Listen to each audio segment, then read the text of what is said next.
Hello dear friends, कैसे हैं आप लोग। आज हम भारत में स्थित उत्तर प्रदेश राज्य के एक ऐसे जिले को एक्सप्लोर करने जा रहे हैं जहां पे विजयपुर गांव में नदिया के पार फिल्म की शूटिंग हुई थी और यहीं पे दुनिया की सबसे बड़ी मूली होती है जिसकी लंबाई 4 से 6 फीट तक की होती है। एक ऐसा जिला जो प्रसिद्ध है अपने चमेली के तेल, तंबाकू की पत्तियों और इमरती और स्वीट मीट के लिए। डियर व्यूअर्स, अब तो आप समझ ही गए होंगे कि हम बात कर रहे हैं जौनपुर जिले की। जौनपुर एक ऐतिहासिक शहर है। मध्यकालीन भारत में सरकी शासकों की राजधानी रहा है जौनपुर वाराणसी से 58 किलोमीटर की दूरी पर, प्रयागराज से 100 किलोमीटर की दूरी पर उत्तर दिशा में गोमती नदी के तट पर बसा है। डियर व्यूअर्स, इससे पहले कि आप वीडियो में पूरी तरह से खो जाएं, एक जरूरी सूचना, मेरे चैनल टूर विद अंशिमा को सब्सक्राइब कर लीजिएगा, वीडियो को लाइक कर दीजिएगा। तो स्टार्ट करते हैं आज का इंटरेस्टिंग, अमेजिंग और नॉलेजफुल वीडियो।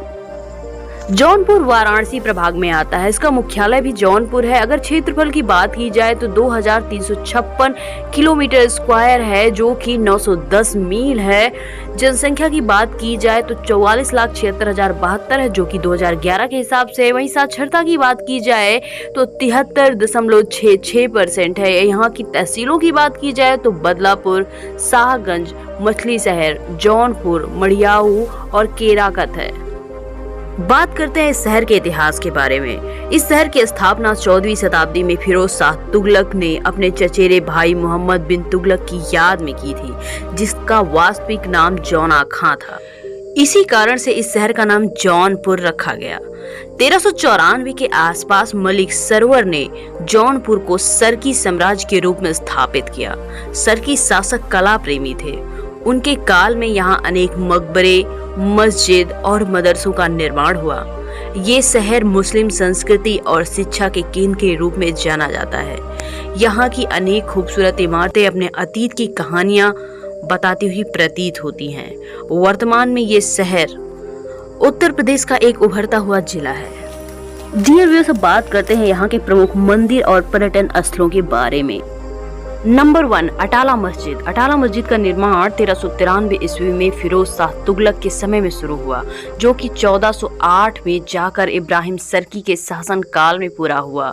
मस्जिद के 3 तोरण द्वार हैं, जिनमें सुंदर सजावट की गई है। बीच का तोरण द्वार सबसे ऊंचा है। इसकी लंबाई 23 मीटर है। इसकी बनावट को देखकर कोई भी सरकी स्थापत्य की उच्च स्तरीय निर्माण कला को आसानी से अंदाजा लगा सकता है। जौनपुर का जामा मस्जिद। जौनपुर की इस सबसे विशाल मस्जिद का निर्माण हुसैन शाह ने 1458 से 1478 के बीच करवाया था। एक ऊंचे चबूतरे पर बनी इस मंदिर का आंगन 66 मीटर और 64.5 मीटर का है। प्रार्थना कक्ष के अंदरूनी हिस्से में एक ऊंचा और आकर्षक गुंबद बना हुआ है। मंदिर से लगा हुआ सरकी कब्रिस्तान भी आकर्षण का केंद्र है। अगला जो स्थान, इसे शाही किला कहा जाता है। शाही किला गोमती के बाएं किनारे पर शहर के दिल में स्थित है। शाही किला फिरोज शाह ने 1362 में बनवाया था। इस किले के भीतर गेट की ऊंचाई 26.5 फुट और चौड़ाई 16 फुट है।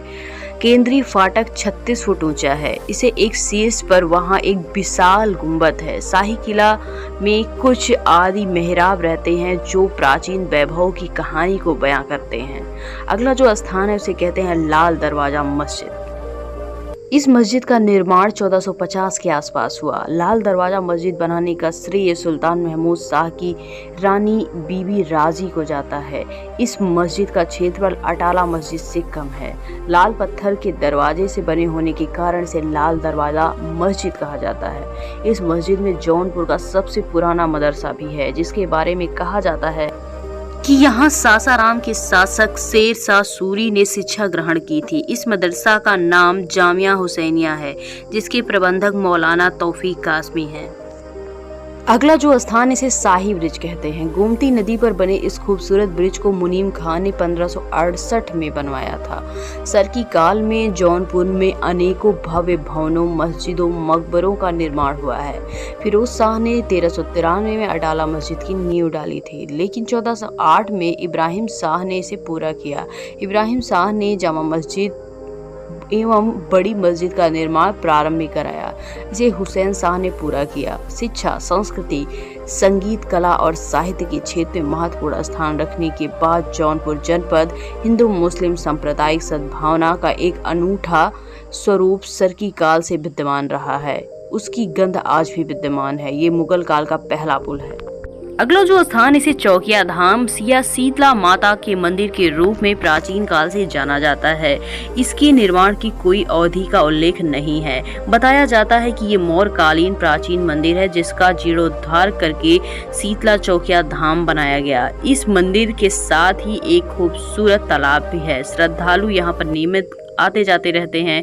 यहाँ हर रोज 5000 से 7000 लोग आते हैं। नवरात्रि के समय तो यहाँ बहुत ज़्यादा भीड़ होती है। यहाँ बहुत दूर दूर से लोग अपनी मनोकामनाओं को लेकर आते हैं। ये हिंदुओं का एक पवित्र मंदिर है जहाँ श्रद्धालुओं की मनोकामना शीतला माता पूरा करती हैं। अगला जो स्थान है, इसे यमदाग्नि आश्रम कहा जाता है। जिले के जमैथा गांव में गोमती नदी के किनारे स्थित ये एक आश्रम है जो धार्मिक केंद्र के रूप में विख्यात है। सप्त ऋषियों में से एक ऋषि यमदाग्नि और उनकी पत्नी रेणुका पुत्र परशुराम के साथ यहाँ रहते थे। संत परशुराम के संबंध में ये आश्रम लोगों के प्रति आकर्षण का केंद्र है। रामेश्वरम महादेव, ये भगवान शिव का मंदिर जौनपुर के त्रिमुहानी जो सई और गोमती नदी के संगम तट पर बसा है। इस संगम की वजह से इसका नाम त्रिमुहानी पड़ा। ये जौनपुर से 12 किलोमीटर की दूर पूर्व की दिशा में सरकोनी बाजार से लगभग 3 किलोमीटर की दूरी पर है। इस स्थान की विशेषता ये है कि यहाँ पर लंका विजय करने के बाद राम अयोध्या लौटे थे तो उस स्थान पर सई गोमती संगम पर कार्तिक पूर्णिमा के दिन स्नान किया, जिसका साक्ष्य वाल्मीकि ने रामायण में मिलता है। सई उतर गोमती नहाए, चौथे दिवस अवधपुर आए।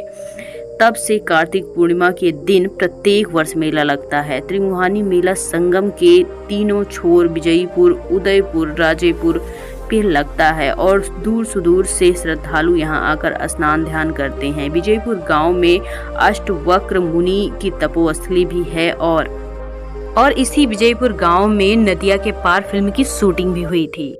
डियर व्यूअर्स, ये रहा आज का वीडियो। कैसा लगा कमेंट सेक्शन में जरूर बताइएगा। साथ ही ये भी बताइएगा कि आप देश के किस प्रदेश या किस डिस्ट्रिक्ट में निवास करते हैं। अगर आपको भी आपके प्रदेश या डिस्ट्रिक्ट का वीडियो चाहिए तो कमेंट सेक्शन में जरूर बताइएगा और जितना हो सके अपने दोस्तों और रिश्तेदारों में वीडियो को शेयर कर दीजिएगा। अगर आप जौनपुर के हैं तो आपका तो कम से कम 10 शेयर बनता ही है।